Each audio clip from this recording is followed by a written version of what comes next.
What is going on, you guys? My name is Rayge, and we are back today with the Apocalyptic walkthrough difficulty here of the Death Saga, finally wrapping things up, leading into the big boy Apocalypse unlock himself. So, thankfully, guys, most of you folks will likely have many of these characters built up quite high, because if you have been going through the highest levels of Incursion 2, know that Death Seed is pretty much the only team. Now that we're getting more and more of these Extreme X-Men getting released, it's definitely created some interesting opportunities for us to get value from lower levels. But in the meantime, most likely will have them built up. I was fortunate in the sense that I had Nemesis already at Gear Tier 18 for Dark Dimension 6. I brought up Archangel to make the mutant nodes even more smoother. But then otherwise, Magneto left as Gear Tier 17, level 90.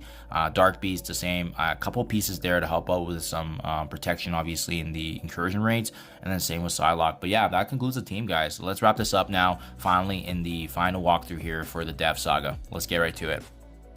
So here we go, starting off with node 1. I do like having Archangel in the middle, just because he's the most prominent member. And again, I have mine actually at Gear Tier 18, so they're going to be more than tuned enough, especially with how we've been going through with the incursion rates.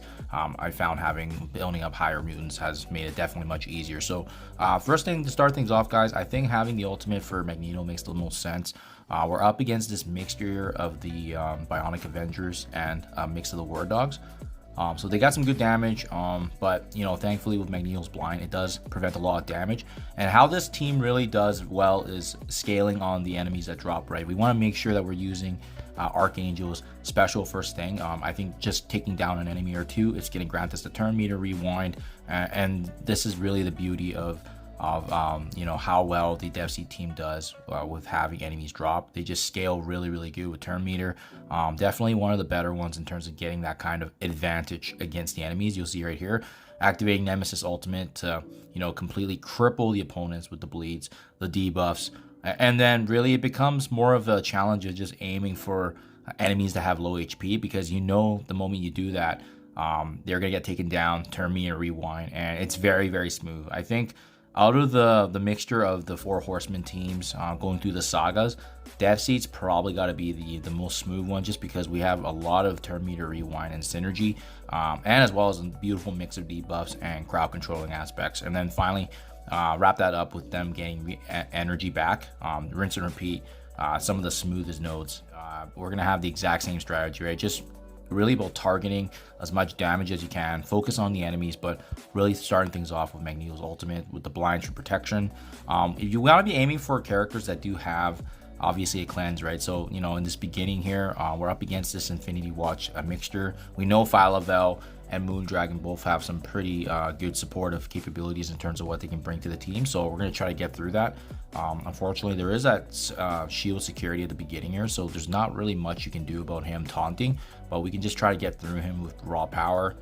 I opted to save Nemesis's ultimate on that attack just because this wave was already dwindling as was, and I ideally would like to use Nemesis ultimate on a fresh wave. So this next one does spawn with Kestrel. I think she's definitely a target. Thankfully, they didn't make her too strong in this node. But again, very smooth, guys. And keep in mind too, the minimum requirements is level 90, Gear Tier 17 to get through it. But most of my characters, like I brought Dark Dimension 6 Nemesis for his usage. We upgraded most of these characters for the incursion rates for mutants, so that we're definitely in a more favorable position than the other Horseman teams that we've had to bring through to do this difficulty. So that's been pretty fortunate for us.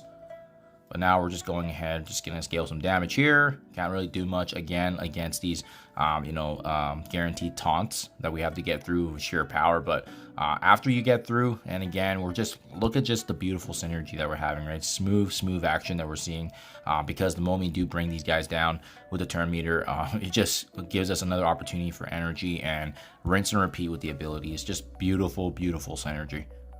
Yeah, and then you can see, like, they just have absolutely no problems against us. They can't even get a turn against us, which is unreal. So still a really good team. Obviously with the changing meta here, but I mean they're still really relevant because of the requirement here, obviously going forward with Big Apocalypse. Okay, starting things off now, node 3, same strategy as before, right? We are up against a Spider Weaver with zombie Iron Man, so we definitely got to be mindful of that. Blinding is good, but yeah, chances are if Weaver gets her attacked, which she did have charges, but thankfully our retaliation and counterattacks was able to take her down. So wasn't expecting that, but that was nice to see. And then after you can get through that, ideally aiming for Hela is the priority, because we want to be able to take down Zombie, and you can't do that to the Greg or the Zombie Iron Man unless you take down Hela. So that's definitely a priority. But yeah, taking down Weaver was super smooth, and again, because my characters are very strong, I think, for just going through this Saga setting, it's gonna pretty much spawn here the last wave here of enemies. And again, we're not gonna get a chance to take down Zombie because another Hela does spawn, unfortunately. So something you gotta be mindful of. They can do a lot of work, but always focus on the Helas first. If it happens that they end up getting taken down with Archangel, it helps for us because we get turn meter, we get the rewind, as well as energy getting granted to our team. So it really doesn't matter. It actually benefits us, which is awesome. So not exactly, yeah, it's just a super smooth, guys. Honestly, super smooth. Archangel and his Death Seed team just completely walking over these nodes. As you can see, with just they're not even able to get a turn on us, and we're just full HP cooldowns with plenty of energy to spare here. Super smooth. Okay, starting now, node 4, the second last year to go, and again, we just haven't faced a challenge because this has been so smooth and consistent just with this energy. Now that we're up against a fellow Psylocke, so you might have an issue there if she's able to flip her debuffs back at you, but thankfully only aimed at Dark Beast, so not an issue there. I think landing, oh shoot, yeah, I didn't see that. Had the blind on Dark Beast, unfortunately. I was trying to activate his ultimate on Agatha Harkness. Not an issue. We'll go ahead and heal everybody up with the special here for Nemesis. And then again, now getting the additional assist attacks. Once we start going here with the turn meter, that's gonna be big. Definitely use the rewind here from Psylocke on Wong, just because we don't want him getting off his taunt.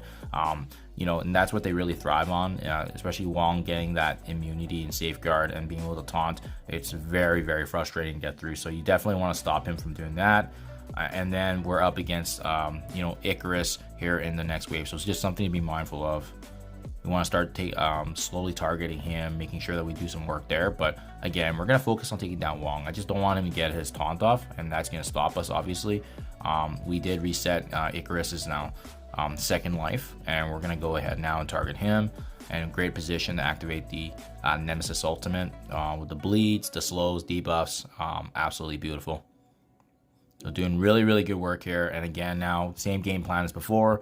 We try to focus on as many enemies as we can, bringing them down and getting the turn meter passive getting activated from Archangel, and just really snowballing off of that, right?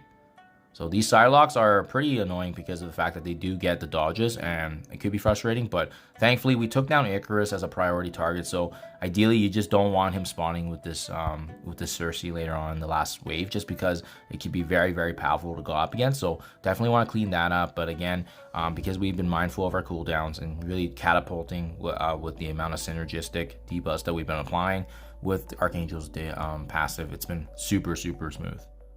And here we go, last and final node here to wrap things up for Archangel's Death Seeds Death Saga here. So always, I think a really good target to aim for in the beginning is Beast, just because the amount of buffs he gives to any kind of mutant character on the team is going to be frustrating. So you definitely want to do that. I think applying the ability block and blinds with Magneto is huge, but having landed Dark Beast's ability block on Jubilee is pretty big, just because we can control her blinds and her stun. And now we're going to be doing the same thing, right? Activating that massive ultimate on the team. The debuffs really help. And now we're just going to keep targeting anybody that has low HP, because it's going to combo attack here. It's going to chain. It's going to give us a chance to have more energy and being able to really just compound here and snowball.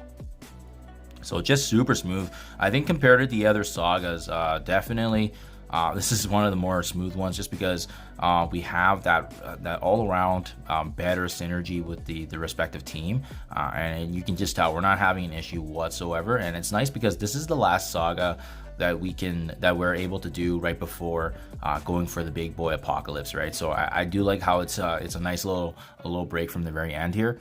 This is where it gets interesting though. At the very end of this node, we are actually dealing with 3 out of the 4 legendary horsemen. I definitely think that focusing Red Hulk is a big one for sure, and having you know, obviously the blinds are huge, but they didn't even get a chance to go because we were just set up so nicely for this node, guys. So there you guys have it.